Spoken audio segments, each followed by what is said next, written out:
welcome. We are live here, Moneyline MMA coverage of UFC China. Following up our UFC 319 action, we've got a pretty decently stacked card coming up here, located in Shanghai, China. This card is headlined by Johnny Walker versus Minyang Zhang, or Zhang Minyang. However, it's in whatever order it is in, based on where you're looking. I think it's Minyang Zhang though. That's the light heavyweight main event for this UFC China fight card.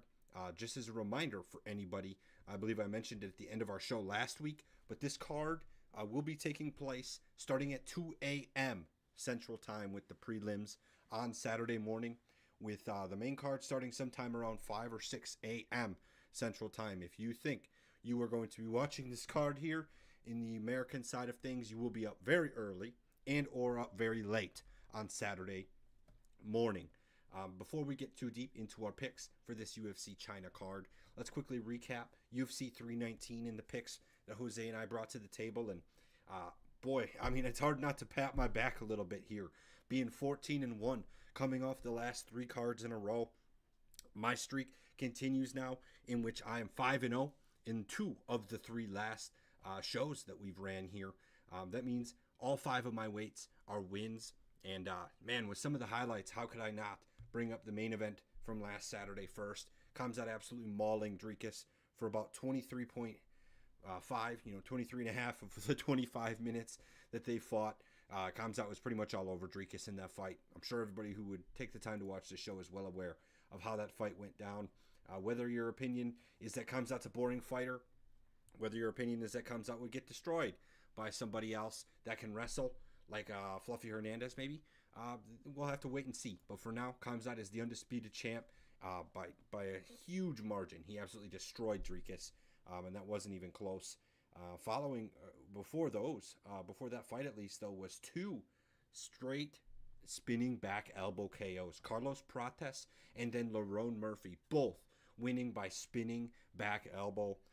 That was just so exciting, especially with Carlos Prates. Like, it was with 1 second left in the round, like literally as he was landing it and Jeff Neal was unconscious falling to the ground, you hear the horn. And it's like, oh man, Jeff Neal is no longer with us. So that was pretty wild. Poor Jeff Neal.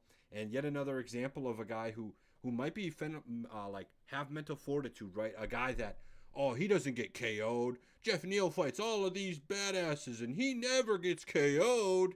Boom, he got KO'd. So just another mark in the book of fighters who think they're tough with the chin and then they get finished. Boy, Heron Pico being on the other end of the finishing spinning back elbow. Boy, was that an unfortunate start for him in the UFC. But Jose and I mean, that's our lock of the week. Jose and I were all over Lerone Murphy in that fight, and he was the underdog. So if you guys are riding with us, you were up big with us both from last Saturday. Michael Venom Page getting the job done against Jared Cannonier, basically to the T on how both of us. Yeah, that was Jose's 4-weight, and MVP was my 1-weight. So I was a little less confident, but honestly, to the T as we described it, with Michael Venom Page kind of owning that fight and just winning it with the decision there. And the last fight worth mentioning, Tim Elliott getting the guillotine choke win against Kaya Sakura. That was a disagreement between Jose and I. I was the one with Tim Elliott, of course, but man, that was close. Kaya Sakura is a great striker, and he was standing there with Tim Elliott, but once Tim Elliott started to blend in that wrestling, it wasn't even close in my opinion. And as I was watching it with my buddy, I was already on all over it. Like, if Tim Elliott can get into that second round and continue that wrestling, he's going to get the win, and it's exactly what he did. So I'm going to continue this hot streak coming into this next UFC China card. And I know Jose is still arguably hot himself as well. He may not be 5-0 from last week, but Jose's still well above 500 in the last few cards. So let's continue moving forward. Just for anyone new here, we make our picks in a 5-weight pick system, in which the currently scheduled 12 fights for UFC China, we pick 5 of them and weigh those picks in order of confidence, with 5-weight being the most confident and 1-weight being the least confident. Jose and I make these picks separately of each other, and we just discuss right before we hit the live button on what our picks are, so we know what order to go in, since we always start with our locks of the week, aka our 5-weight picks.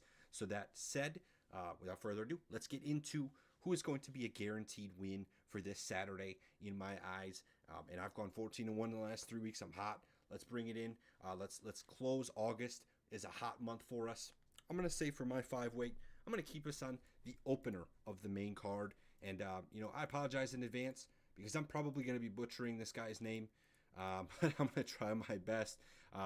Tyalek Nuraji. He's somewhat new to the UFC. In fact, this is his first fight off the road to UFC run that he did, in which he got a KO win against Han-Soo Kim. So now this is technically really his first fight in the actual promotion since he got his contract from the road to UFC, and he's fighting Kiefer Crosby, who's got some decent stats as far as his strikes absorbed and landed, but he's gotten finished twice now, submitted twice in a row. So he's 0-2 opening his UFC career, looking to right that ship. Interestingly enough, after that submission loss last year in July, he's now not fought in almost 13 months. It's actually just over 13 months. So Kiefer Crosby, maybe he had some injury issues. He's coming back off 2 straight submission losses. And, the one and only thing I can say for Kiefer Crosby in this fight is that he's technically got a stylistic, not advantage, but at least it's not a guy who's going to come in here and choke him out right away. It's very obvious from his first 2 opponents that Kiefer Crosby's weakness is wrestling and submission defense. 2 first-round submissions against is not ideal. But to be fair, that's not something that Tyalek Nuraji is going to bring to the table. Nuraji is a very powerful striker. He comes in off of the road to the UFC fight with 3 straight wins in the first round, 2 of those 3 being KO. Before that, he beat Han-Soo Kim by a round 2 elbow finish. So this guy's kind of electric. He comes in, and to be honest, just looking at all of the professional banner fights he's had, 0 of them have gone to decision. His only loss was by KO, and he's got 10 KO wins. Nuraji is coming in here swinging for the fences, and that's exactly why I'm picking him, on top of the fact that I'm not big on Kiefer Crosby. Kiefer Crosby's not a guy that I could have any backing behind. He's kind of a small body as well. He's going to have a 3-inch reach disadvantage and a 3-inch height disadvantage and a 5-inch reach disadvantage.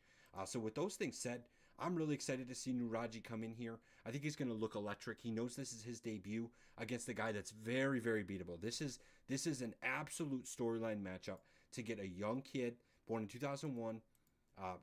Kiefer Crosby's 11 years older than he is. This is the most storyline, most obvious, this kid needs a win fight I've ever seen. He's a Chinese kid. I mean, this could not be any more like perfect for the scenario. He's in his home country at the very least. I can't say hometown, but he's in his home country. The crowd's going to be absolutely electric behind him. I don't see 9.9 times out of 10 he's winning this fight. So give me Nuraji all day, all night. I would even say by finish, especially because you're looking at -430 odds betting on him money line. Kiefer Crosby +300. Those are totally reasonable odds. So if you want to try and juice it up a little bit, take Nuraji inside the distance. What do you think, Jose? Yeah, Nick. So for this one, I actually do not have a pick. I originally did. There was just another fight in the prelims that I wanted to actually make my 5-weight, but my 5-weight was originally going to be Nuraji as well, and I just kind of like where the other guys fell in my lineup, so he just didn't make the cut. But he definitely, because I want to talk about a lot about the main event, other main fights on the main card. That is. So that being said, but Nuraji, I really feel highly about him, and it mostly is just because of Kiefer Crosby as well. For example, like Kiefer Crosby, like he's not done anything really impressive in the UFC, and he has had a good Bellator career, but on and off. But even the guys he's lost to in Bellator, like Mike Jackson, just not really good guys. Like like I'm not gonna get too much into Mike Jackson, but like these are just some dudes. Like he's definitely lost already to some dudes that are kind of tomato cans. So in Nuraji, it's gonna be in China. They're definitely setting them up a good matchup to have like a good debut with the UFC in China in front of the hometown crowd. So this one, not much else to say other than I like the Nuraji pick a lot, and I'm really heavy on him. I just don't have a weight on it. Sounds good, man. Yeah, that totally makes sense. It sounds like you got some other confident picks coming up, so we'll leave it there.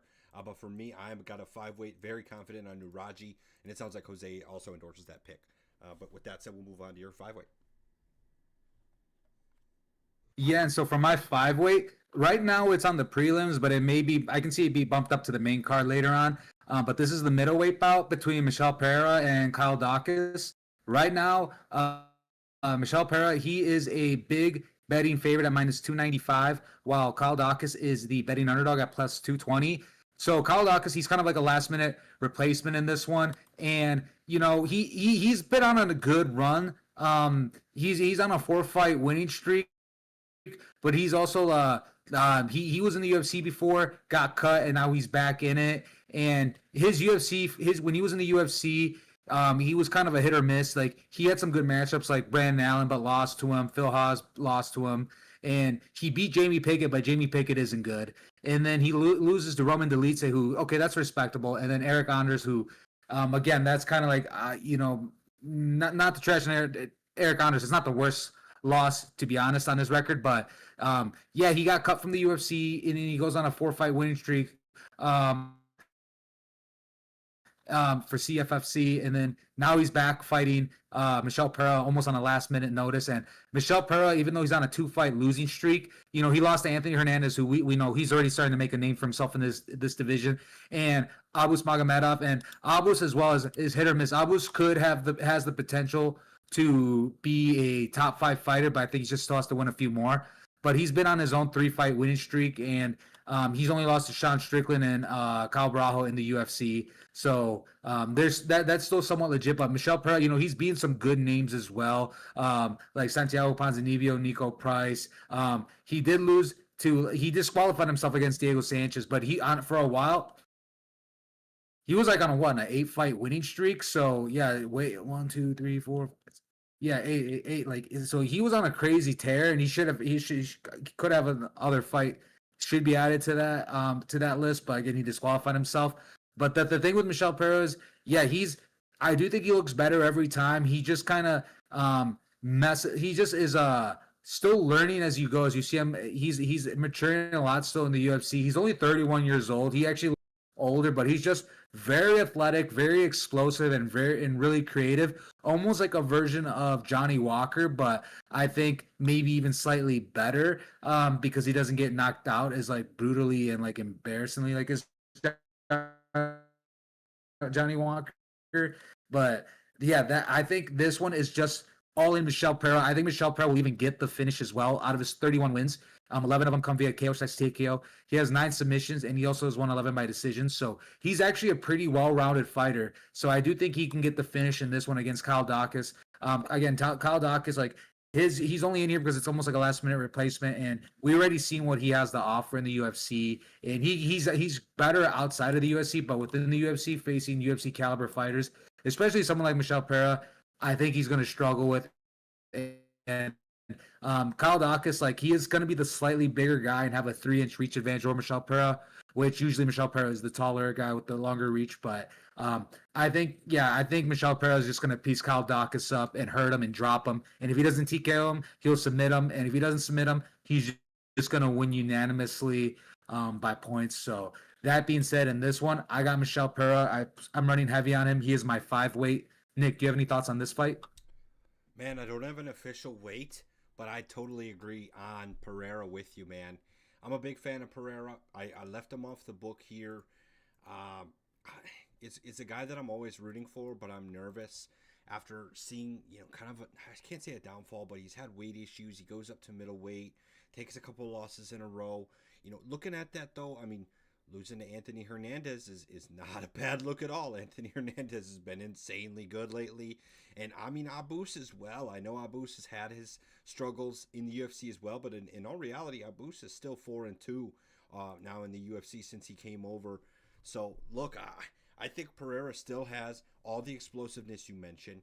And the fact that DeCaus is coming in from like a stint in the CFFC, Cage Fury, I agree. I think the UFC is looking to fill a spot that it looked like Marco Tulio was the guy Pereira was supposed to fight and had to withdraw. So I like that Pereira ideally had that whole camp, and I don't think it's too big of a stylistic difference that Pereira's seeing. Not that it really matters, but DeCaus is obviously more of a grappler. He likes to get his finishes with submission. He's got 11 submission wins, and I'm really not too concerned about that with Pereira. I think these guys might end up just standing and boxing it out.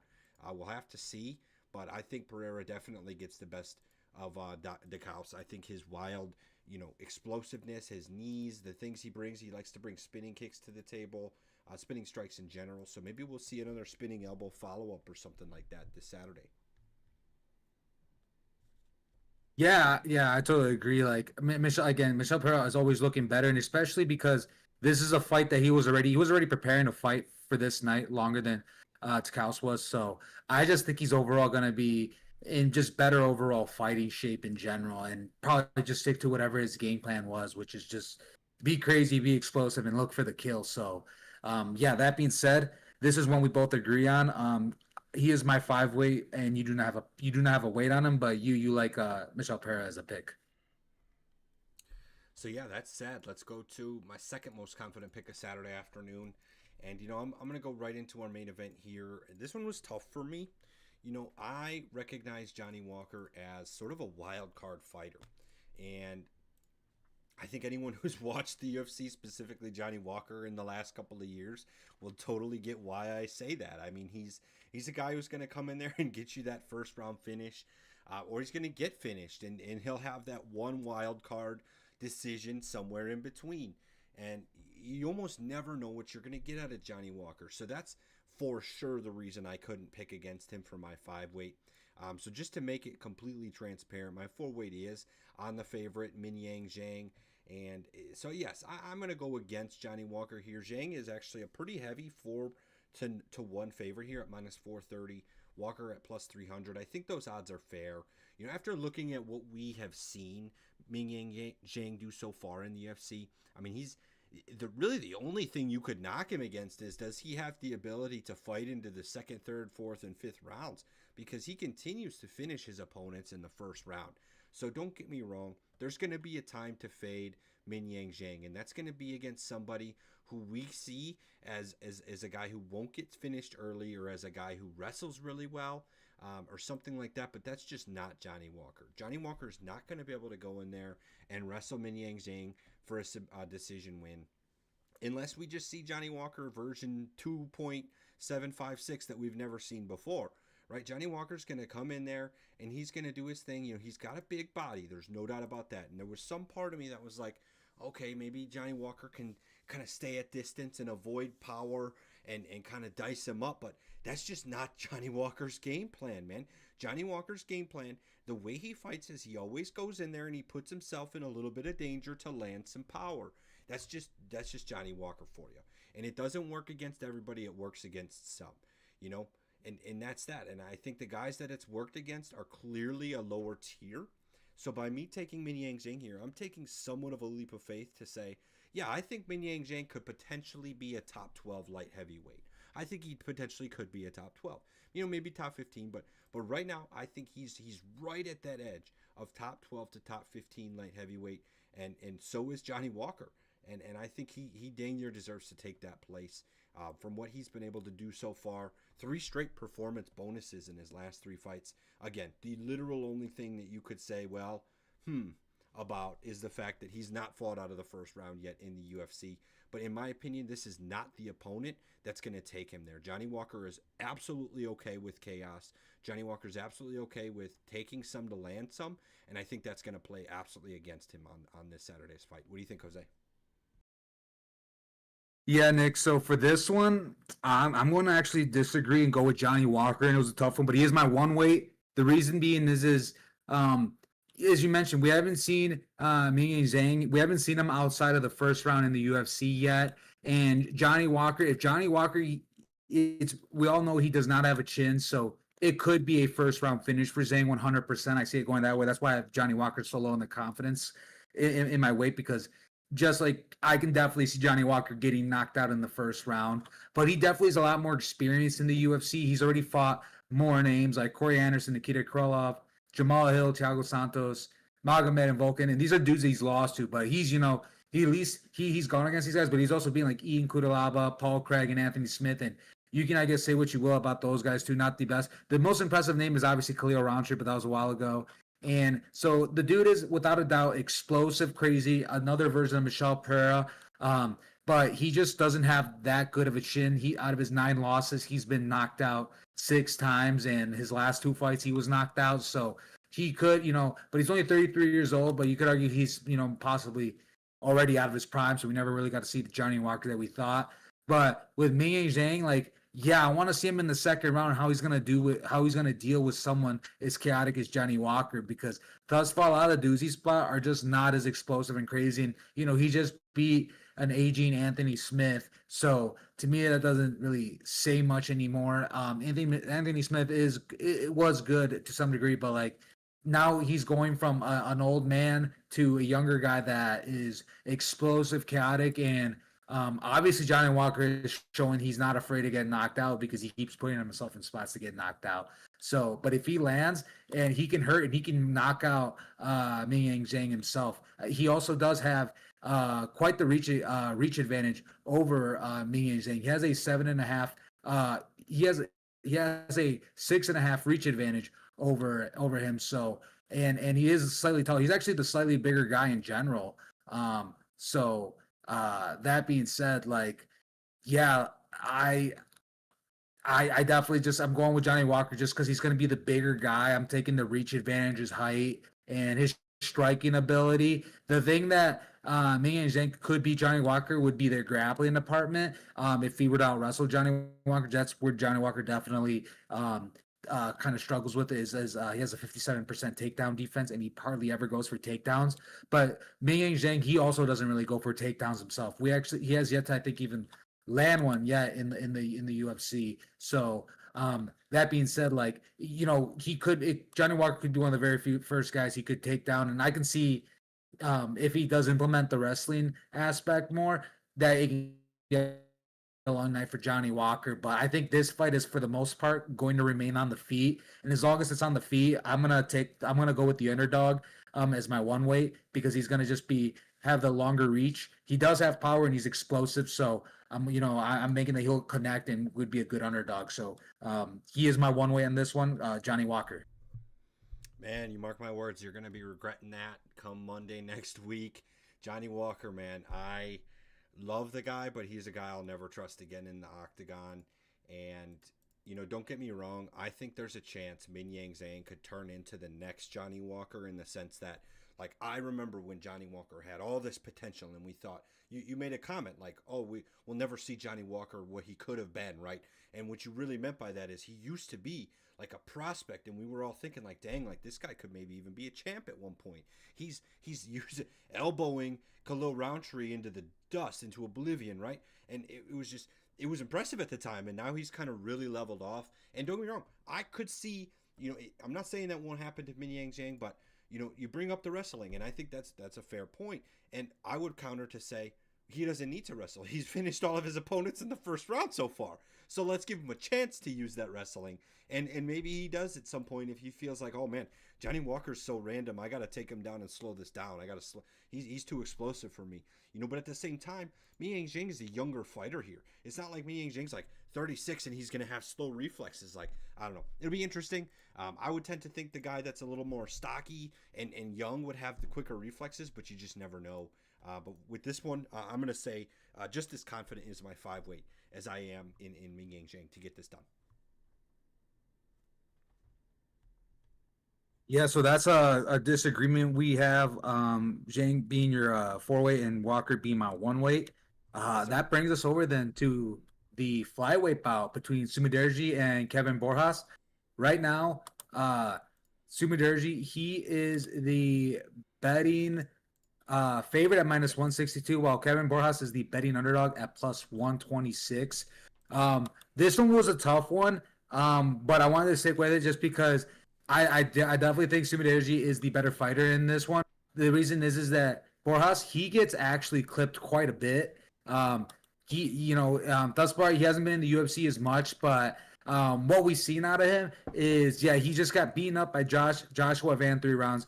Alessandro Costa knocks him out, TKOs him, I should say, in the second round. And then he finally gets a unanimous decision win in the third round, but against Ronaldo Rodriguez. And Sumiderji, on the other hand, he's had to think a little tougher competition. He fought Tinelli, who we just saw, looked good this past weekend, and then also this match now. And he, in general, he's had he's at least built up a streak at one point in the UFC.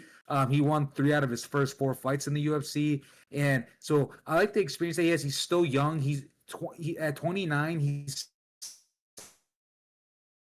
17. He's 17-7 out of his 17 wins. 13 of them come via KO/TKO. He's only won once by submission and 3 by decision. So, and I think this one, like, I think it's almost safe to say it's not going to go to the end of the third round, because even Boras himself, out of his 10 wins, 8 via KO/TKO and only 2 decisions, no submissions. So I think this is actually a really good fight that is going to end within the distance. And I think Sumar Derji is just going to land more punches. I mean, Borjas, he absorbs 5.99 significant strikes per minute, basically 6 significant strikes per minute for the Sumar Derji, who absorbs 2.63.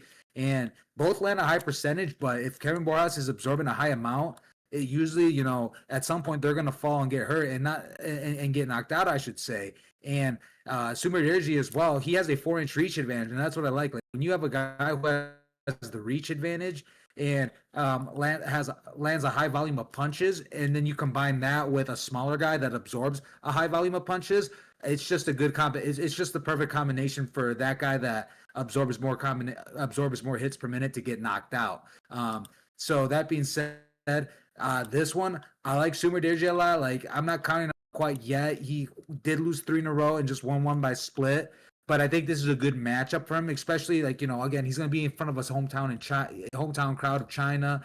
And I just like it's more like the numbers based, just like his size, how much he lands per minute, and how much Kevin Borjas absorbs per minute. So that's why I'm going strong with Sumar Derji on this one. He is my 4-weight. Nick, do you have any thoughts on this fight? I do, man. I do. I really have thoughts on, I think, all fights, but I think specifically what you're referencing is a weight too, and I do. Yes, I got a weight of 3 on Sumar Derji, so we are going to agree. Sumar Derji, for me, really for the similar reasons as you mentioned, man. I think the stylistic matchup here is why I like Sumar Derji. 2 of the 3 of his last losses have come by submission. Tim Elliott, who we just saw submit this past Saturday, and Matt Schnell, who's another submission artist. And I think that is one of the reasons I'm looking at. Kevin Borjas is not a guy that you have to worry about coming in, taking you down, and getting submitted, right? I don't think he's landed in a takedown yet in the UFC, and he's not had that many UFC fights, so I can't say it's like something he'll never do, but it's not something that he's going to lean on as a strength to his game. And I think Sumar Derji, I mean, really, it's just, to me, which one of these 2 guys is going to be able to outstrike the other? Whether that's win by decision from damage and strikes landed, or whether that's get the KO. And I think Sumar Derji is just a little bit more equipped and built to do that. I like that his gym, Team Alpha Male, they have so much talent, man. Team Alpha Male, like, it's just insane the guys he's able to go and basically train with on a normal, regular basis. And honestly, like, okay, similar could be said. Pitbull Martial Arts is where I believe Kevin Borjas goes, and they also have some dogs, obviously. But Sumar Derji, man, I think he's got the tools, is what I'm getting at. Sumar Derji's got a little height, got a little reach advantage. I believe 3 inches height, 4 inches reach. Jose might have already mentioned that anyway. I just think Sumar Derji is going to come in here and outstrike and outbox Kevin Borjas. I think it's pretty much that. Sumar Derji is sporting 13 KO wins of his 17 professional wins with 0 KO losses. And obviously, I made an example of Jeff Neal earlier. Anyone can get KO'd at any point. Sumar Derji was in there against Alex Pereira. He'd have a KO loss on his record, right? But point being that I don't think Kevin Borjas is going to be able to do that. I don't think Kevin Borjas is the guy that's going to be able to take the 0 and make it a 1 for Sumar Derji. So that said, man, I think Sumar Derji gets this job done pretty decisively by decision or KO. Yeah. So we both agree too that Derji has just a high chance too of just getting this finish. I like that. So this is one we both agree on, either if not the finish, at least unanimous for sure. I do think Kevin Borjas is just gonna have a hard time dealing with that height and reach and high volume of punches. So that being said, this is one we both agree on Sumar Derji. Man, and honestly, just looking at the odds you mentioned earlier, Sumar Derji is minus 162, Borjas plus 126. Man, I think that's, for what we've got lined up as our weights, combined 6 weights, 7. That's a 3-weight plus a 4-weight. So 7 combined points there, and at a minus 162, I mean, that might be the lock of the week in terms of value. I know Jose and I, we split on our five weights. Jose didn't even have a pick on my five weight. I actually didn't technically have a pick on his five weight. So you could take our locks of the week separately, but those are heavier odds. And if you take a guy minus 162, Jose and I are both pretty confident in that. I think that's like the best odds, or the best value, I should say, for so far what we've covered. But without further ado, I'm going to move in to the heavyweight bout we've got scheduled for the main card. Of course, that's Sergey Pavlovich, the polar bear, fighting again here versus an up-and-coming prospect, Waldo Cortez Acosta. Waldo Cortez Acosta only one loss so far in the UFC back in 2023. He's been slowly. He's an interesting case. The UFC basically kind of walking him through the light heavyweight division in hand instead of kind of feeding him to the wolves, for the lack of a better term. Waldo Cortez Acosta being one of the people that led to Robelis Despain's departure from the UFC. That absolute freak of a man who's absolutely huge but had no good fighting form. And that's just what happens. If you don't know how to fight, you're going to get beat in the UFC. And since then, Cortez Acosta's just been on really a tear, for the lack of a better term, finishing Ryan Spann and beating Sergey Spivak via decision. And Sergey Spivak, honestly, to me, it's funny because I called Sergey Pavlovich the polar bear when in all reality, Sergey Spivak is the polar bear.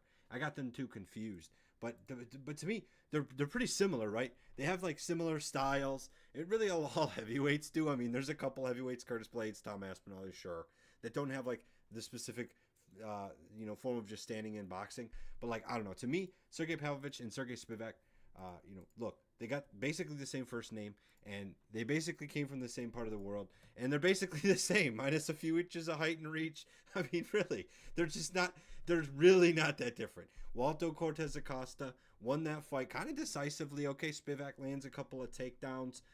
And the judges, two of the judges had a 29-28, one of the judges 30-27. So some might say, okay, maybe Spivak took a round against WCA, but in the end, WCA gets the unanimous decision. And I see this going so similarly to that.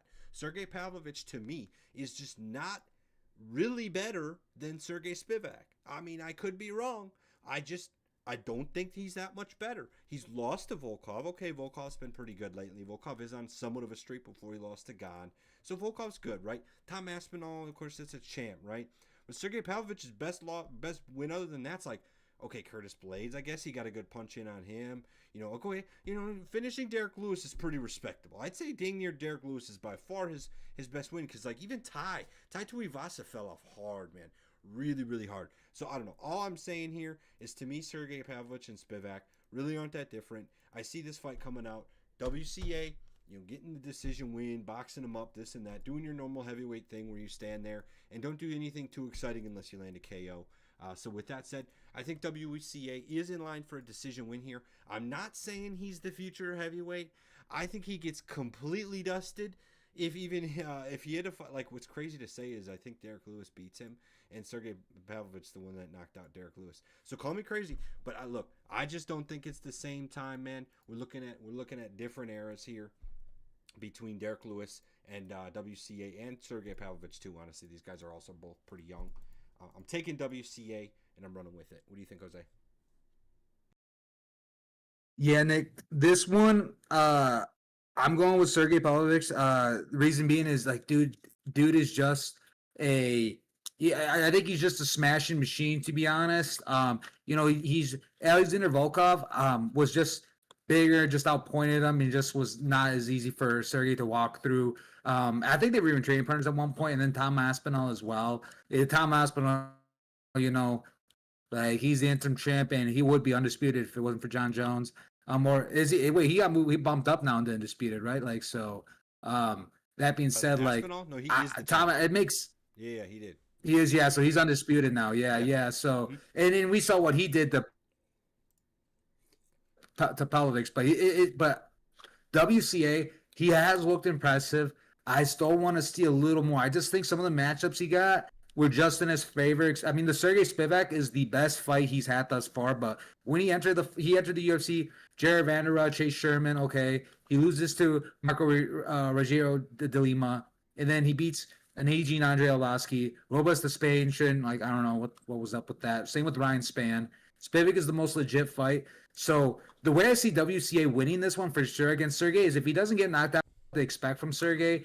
You know, he's probably going to try to make this a short night and end it in the first round. And I can see him, I could see him knocking out WCA legit. But if WCA can avoid the knockout and he out wrestles Sergey, then yeah, I can see WCA just winning this unanimously against Sergey. Sergey is he's only been knocked out twice out of his 3 times. And it's just been to like, you know, Alistair Overeem, Tom Aspinall, and that's it actually. Yeah, he's only been knocked out twice. So and these are like elite of the elite. And I don't know if WCA is quite there yet. I still actually want to see more from WCA. So, and I've seen more out of Sergey before. And Sergey, again, he's just gone and bulldoze through up and comers and already some established guys, and even some dudes that have good wrestling, like Curtis Blades. Even though Curtis Blades really didn't get enough of a chance to implement his wrestling in that fight, and he's kind of been shying away from it. But WCA, you know, the same thing could happen with WCA. Like Sergey could and make it an early night in the first round before WCA can even get going with his wrestling. So that being said, not much to it as well. You know, these are the big boys, heavyweights. Anything can happen. Both guys got power. WCA could out of nowhere knock out Pavlovich as well because he definitely doesn't have the same he doesn't have like that tough of a chin because we have seen him get knocked out. But I don't even know if this is right either because I'm seeing that Pavlovich has a 14-inch reach advantage over WCA, which is insane. I don't know if that's actually correct or not. It could be, but a 14-inch advantage is actually really insane. And yes, WCA. What are you on, dude? That's on the UFC website. That's actually on the UFC.com website. Someone's gonna get fired. Dude, this is literally an intern. What does it say it is? That's hilarious. That's 84 reach for Sergey and a 70-inch reach for WCA. Isn't that insane? But then I'm here thinking, I'm like, well, WCA fought Robles Despain, who had a for WCA. He's got 78-inch reach, so it's 6 inches. I'm gonna take that because a 7. I was gonna say even 70 just sounds abnormally small for like. I know, yeah. So, but it's still 6 inches, right? Half a foot. Yeah, he's still got it. But WCA, he has, you know, he's beaten Robles Despain, who at the time I think he had the longest reach in the UFC. So it's not nothing. That's obviously nothing new to him and anything to shy away from. But what Sergey Pavlovich does have, what Robles Despain does not have, is the hands, like legit boxing and knockout power. So that combined with the reach advantage, the 6-inch reach advantage, not the 14. That I think is just going to be dangerous. So as long as WCA can avoid that knockout power, I could see him turning the tables. That's why I have Sergey. He is my 3-weight. But I think, you know, he's just done it time and time again against some more established fighters as well, of just enforcing his will and being aggressive and pressing forward and going for that kill. So that being said, I am going with Sergey. I'm going with the usual first round KO even as well. So you can put me down for that. Sergey Pavlovich, most likely a first round KO/TKO. Okay, man. Yeah. So we'll definitely agree to disagree there. And I see what you're saying, man. There's no doubt that Pavlovich has a lot of knockout power, and that's a good reason why WCA is my 1-weight. I should make that clear that WCA is my 1-weight. So it's not something that I have the highest confidence in, but WCA in any case is my pick, and I'm going to stand by that. Look, all these picks matter so much to me because I'm 14-1. I got to keep the streak going. So don't get me wrong, man. I got to make sure if I'm going to disagree that I got a reason to disagree, but I can totally see where you're coming from on the polar bear. I keep wanting to say the polar bear, even though that's not the polar bear, but Pavlovich. Either way, tons of power. Excited to see what happens. And I believe that leaves us one more fight for Jose to introduce. Yes, so that comes down to the remaining one, and this is the featherweight bout, I should say, between Brian Ortega and Aljamain Sterling. Right now, Brian Ortega is the betting underdog at plus 220, while Aljamain Sterling is a minus 295 favorite. This one, I'm going to go with Aljamain Sterling. He's been looking good since he's moved up. He did lose to Mospar Evloev, but that's it. Mospar Evloev, he's making a name for himself and making a run and probably going to get a title shot at some point, too. Like, he's getting up there.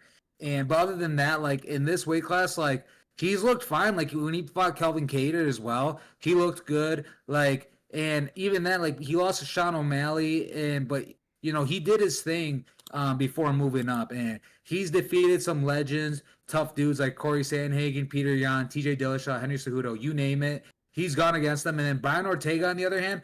I think Brian Ortega, to be honest, I hate to say it, I think he's leaving his prime. Now he's 34 years old. It's not the same Brian T. City that we saw back in 2018 when he knocked out Frankie Edgar. He's only gone on to win a couple fights since then. The Yair Rodriguez one is really impressive. That is an impressive win. But even the Korean Zombie win, like the Korean Zombie was also like kind of aging and going out the door as well. So Yair Rodriguez is the only legit fight that he won. But other than that, he's lost to all the other top guys, Max Holloway, Alexander Volkanovski, and Diego Lopez. And I think Aljamain Sterling can actually make a name for himself in this division. And one of the biggest tools that Brian T. City has, one of the best weapons he has is his grappling, but so does Aljamain Sterling. So I don't think I think they're almost gonna neutralize each other and not even make it a really big factor in the fight. Like I don't really see them engaging too much in their grappling, and if they do, I think they're just going to be able to answer each other a lot. So it's going to come down to the feet. And to be honest, Brian Ortega on the feet is not that good. Like his striking isn't that good at all. And I think Sterling does have better striking than him. And Sterling just has a crazy amount of experience as well. And out of his 24 wins, most of them are by decision. Half of them come by decision. Then he's got the submissions and then 3 KOs. Brian T. City as well, mostly submissions as well. But I find it really hard to see any of these two guys actually gain a submission win over each other. So I think Aljamain Sterling is going to get the win. I think he's just still, even though he's 36, a little older, he's hasn't even like really shine away. Like honestly, the worst fight that he's lost as of recently between his last two, the Sean O'Malley fight was a lot worse, to be honest. And the most at least he put up more of a fight, even though he lost unanimously. He did have some moments, and he put up more of a fight than what he did against Sean O'Malley. So, and T City again, his striking is just not that good. He almost got put out by Diego Lopez, and you just saw it, like Diego Lopez versus Sterling would be actually a good fight eventually. But I know Diego Lopez already has a fight coming up, anyways, next month. But that being said, I do think Aljo is the better fighter in this one. I think he's probably just going to win this one unanimously. I don't know if he'll put out Brian Ortega, but I find it like it's when it comes to the submission in the grappling department, they're both almost going to have they're going to have answers for each other and just perfectly defend each other. I'd be surprised if either or could even find a submission on each other. So that being said, I'm going with Aljo Sterling. He is my 2-weight because T City's not going to be a walk in the park for him, obviously. But but I'm just kind of low confidence in it because who knows? T City can come and surprise us, and haven't seen enough of Sterling yet in the featherweight weight class. He is 1-1 thus far in this weight class, but as of lately, I think he's just looking slightly better than Brian Ortega in general, no matter what the weight class is. So that being said, I got Aljo Sterling, obviously my 2-weight. What are your thoughts on this one, Nick? Man, I had to pick one side because I had to pick this fight. And I disagree with you that Brian Ortega is at the end of his career's prime, honestly. I think Aljo actually is in that spot. Aljo's 36. Ortega is 34, but I still feel like Ortega, like he isn't fight enough in my opinion. Like he fought, I think, twice in 2024 and no times in 2023, twice in 2021. So that's like 4 or 5 fights since 2020. Like that's not. I don't know. I think Ortega's got plenty left, but I'm still picking Aljamain Sterling. I want to make that clear. I am picking Aljamain Sterling to win this fight with my 2-weight, so I'm slightly more confident than in Aljo than I am WCA, and that's mainly because I still think Aljo has that championship pedigree. I think Aljo is definitely the better fighter overall here. And if we look this strictly as like a better fighter wins situation, Aljo should get the job done. I think you're 100% right, Jose, about the ground game aspect of this is going to be so interesting. I think they definitely have counters for each other like you mentioned, and I'm not sure either one of these guys gets a submission. There's going to be probably a decent amount of attempts, or at least a decent amount of scrambling to see who can get openings. But in all honesty, I think a decent amount of this fight is also just going to be them respecting that element of their game and them just boxing it out. And if they box it out, I'm definitely taking Aljamain Sterling. Yeah, he got finished by O'Malley. He did get beat by Evloev as well. That was basically a chicken fight of wrestling, though. That really wasn't. He did get outstruck pretty considerably, but it just didn't feel like the stand-up was like the strikes was mostly on the ground. That's what I'm trying to say. And I think Aljamain Sterling would definitely outstrike Ortega in the long term if that ended up being like say a round or two's worth of points was striking because the other round was them grappling. So with that said, I'm going to take the championship pedigree. I'm going to take a guy who, yes, I do believe is at the end of his prime and basically bridging that point into the next end of his career, but I still think he's also got some left, and Ortega isn't the best this division has. I'm not sure Sterling could beat the best this division has, but I think he can beat Ortega. 2-weight. Yeah, so this one, for finals, yeah, we both agree. We both have Aljo as our two. Yeah, man, it's a tough one because I love T City, but the more you look at it, the more you just realize that I think T City's like main bulk of success has been rooted from dominance on the ground, and he just won't have that against Sterling, right? I'm not saying all of his wins came that way. I mean, he finished Frankie Edgar with a beautiful punch finish, knockout finish.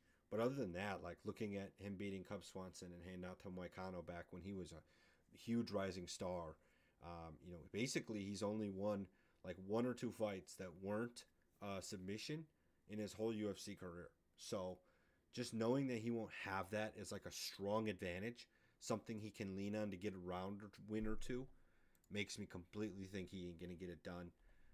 And the last note, I'm sure you already mentioned it, but Aljo is the minus 295 favorite.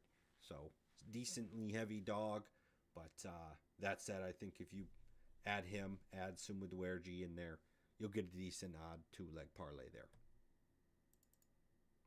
Thanks everybody for listening. That'll conclude our show here at Moneyline MMA. Remember that these fights will be occurring in the middle of the night / early morning. So be ready to watch some highlights in the morning or stay up. And with that said, Jose and I will always be back for the Mondays before the cards occur. But that said, we actually have a break coming up. So a week from today, we will not be live. There is no fight card on August 30th to finish August. And then the first Saturday in September, we've got a UFC Paris card headlined by Imavov versus Caio Bahayo. So that'll actually be an interesting bout. You could maybe argue the winner of that gets the next shot at Khamzat. I know Caio, if Caio wins that fight, he's calling, I guess either one, because Imavov's been on a hot streak lately too. Imavov is like 4 or 5 in a row now. So honestly, either one of those dudes is going to call for Khamzat. So be on the lookout for that 2 weeks from today.